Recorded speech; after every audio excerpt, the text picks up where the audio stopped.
श्री कृष्णा। कार्तिक मास का शास्त्रों में विशेष महत्व है। यह चातुर्मास का आखिरी महीना है। इस महीने में जो भी जप तप जागरण तुलसी पूजन किया जाता है उसकी अक्षय फल आपको प्राप्त होता है। इस महीने में जो व्यक्ति भगवान विष्णु और माता लक्ष्मी की उपासना करता है उसकी सारी इच्छाएं पूर्ण होती हैं। कार्तिक मास का 9वां अध्याय इस प्रकार है। अभी तक हमने 7वें और 8वें अध्याय में जलंधर और उसके अत्याचारों के बारे में देखा, किस तरह से वो राक्षसों देवताओं पर का वध करने लगा।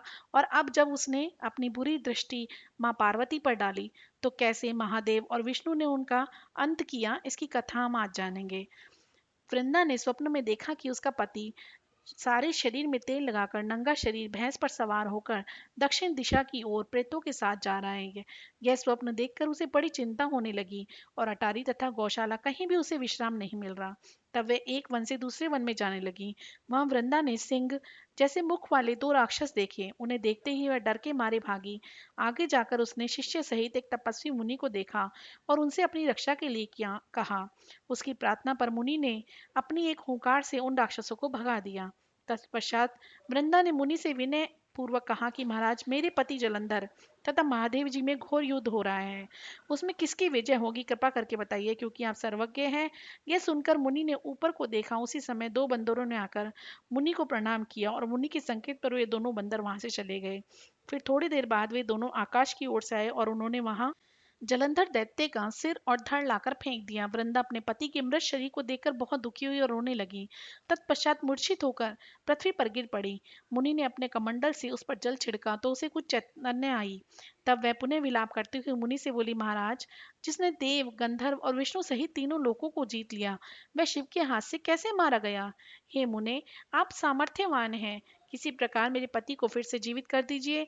तब मुनि कहने लगे कि शिव जी के हाथ से मारे हुए को कौन जीवन दे सकता है, परंतु फिर भी तुम पर कृपा करके हम इसको जीवन दे सकते हैं। ऐसा कहकर मुनि अंतर्ध्यान हो गए और जलंधर जीवित होकर वृंदा के साथ प्रेमालाप करता हुआ आलिंगनबद्ध हो गया।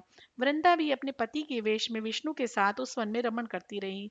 परंतु एक दिन मैथुन के पश्चात अपने पति के वेश में विष्णु को देखकर वह अत्यंत क्रोधित हुई और श्राप देती हुई बोली कि तुमने मेरा पतिव्रत धर्म नष्ट किया है, इसलिए मैं तुमको श्राप देती हूँ। निश्चय ही वह कपट मुनि तुम ही थे, और तुमने जो दो राक्षस कपट के बनाए थे वही कलांतर में तुम्हारी स्त्री का हरण करेंगे, और जो तुम्हारा शिष्य था वह बंदर रूप धारण करके तुम्हारी सहायता करेगा। फिर कहा कि तुम शिला हो जाओ, पत्थर बन जाओ। नारद जी कहने लगे, हे राजा पृथु, भगवान विष्णु ने देवताओं तथा अपने भक्तों के कार्य के लिए पतिव्रत वृंदा का यद्यपि शील हर लिया, परंतु वे मन ही मन अत्यंत दुखी हुए और बोले कि हे वृंदे, मैंने तुम्हारे श्राप को ग्रहण किया, अतः मैं अवश्य शिला रूप में हो जाऊंगा, परंतु तुम भी वृक्ष रूप होकर मुझको मिलोगी। उसी समय वृंदा अपने पति के चरणों का ध्यान करके विष्णु के मना करने पर भी अग्नि में प्रवेश करने चली गई, और विष्णु वृंदा का स्मरण करके उसी चिता की भस्म में लौटने लगे।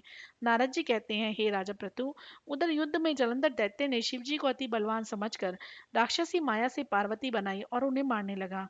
उसकी इस माया को देखकर शिव जी नीचे को मुख करके बैठ गए। तभी अच्छा अवसर देख जलंधर ने अनेक बाणों से शिव जी को मारा।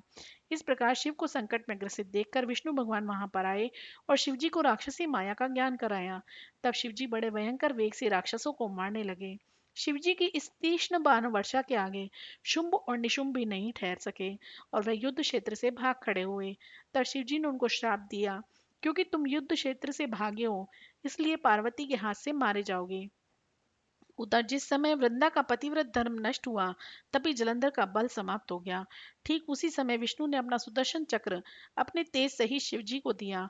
फिर शिव जी ने अपना ऋषियों के तप का, पतिव्रता स्त्रियों का तथा ब्रह्मा जी का तेज उसमें जोड़कर जलंधर दैत्य पर छोड़ दिया, जिससे उसका सिर कटकर भूमि पर गिर गया। सिर और धड़ अलग होते ही जलंधर का तेज उसके शरीर से निकल श्री शिव जी में तथा वृंदा का तेज श्री पार्वती जी में समा गया। उधर विष्णु वृंदा की चिता में लौटने लगे। तब सब देवताओं ने शिव जी की स्तुति की और कहा कि महाराज, जलंधर को मारकर आपने देवताओं का बड़ा उपकार किया, परंतु एक महान अनर्थ हो रहा है, कृपा करके उसका भी एक उच्च उपाय कीजिए। भगवान विष्णु वृंदा के पतिव्रत धर्म से मोहित होकर लगातार उसकी चिता भस्म पर लेट रहे हैं और किसी प्रकार का विश्राम नहीं कर रहे हैं। तब शिव जी ने कहा, हे देवताओं, तुम सब भगवान की योग माया की शरण में जाओ, वही सब संकट हरेगी। तब सब देवता योग माया की शरण में जाकर उनकी स्तुति करने लगे और बोले, हे देवी, आप सारे जगत को उत्पन्न करने वाली, पालन और नाश करने वाली हो। सतोगुण, रजोगुण और तमोगुण तुमसे ही उत्पन्न हुए हैं। ऐसी प्रकृति देवी को हमारा नमस्कार है।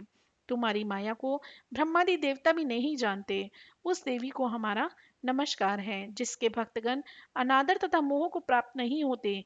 ऐसी मूल प्रकृति को हमारा नमस्कार है। उस समय देवताओं ने एक तेज देखा और आकाशवाणी हुई कि गौरी, लक्ष्मी और सरस्वती रजोगुण, सतोगुण और तमोगुण रूप में मैं ही हूँ। वही तीनों तुम्हारा कार्य सिद्ध करेंगी। उन देवियों की तुम आराधना करो। फिर उन तीन देवियों ने प्रकट होकर तीन बीज दिए और कहा कि इन तीन बीजों को जहाँ पर विष्णु है जाकर बो दो और अपना कार्य सिद्ध करो। देवताओं ने तीनों बीज लाकर जहाँ पर वृंदा की चिता पर भगवान विष्णु लौट रहे थे जाकर बो दिए। उन तीन बीजों से तीन वृक्ष उत्पन्न हुए। रजोगुण सरस्वती से आंवला, तमोगुण गौरी से तुलसी और सतोगुण लक्ष्मी से मालती हुई। श्री लक्ष्मी जी ने अपना बीज ईर्ष्या युक्त होकर दिया था, इसलिए मालती भगवान की पूजा में निंदित तथा आंवला और तुलसी भगवान को अति प्रिय है। इस प्रकार वृंदा ने वृक्ष रूप होकर भगवान शालिग्राम से संयोग किया। इसी प्रकार कार्तिक के उद्यापन में भगवान की पूजा तुलसी के मूल में होती है। नारद जी कहने लगे, हे राजा प्रतु, जिस घर में तुलसी का वृक्ष होता है उसमें यमदूत कभी नहीं जाते। इसलिए जो तुलसी का वृक्ष घर में लाते हैं ये वे यमपुरी कभी नहीं देख सकते। नर्मदा तथा गंगा का जल और तुलसी का पूजन, ये तीनों कार्य बराबर हैं। चाहे मनुष्य कितना ही पापी क्यों ना हो, परंतु मृत्यु समय जिसके प्राण मंजरी सहित निकल जाते हैं, वे पापों से मुक्त होकर भगवान के बैकुंठ धाम को प्राप्त हो जाता है।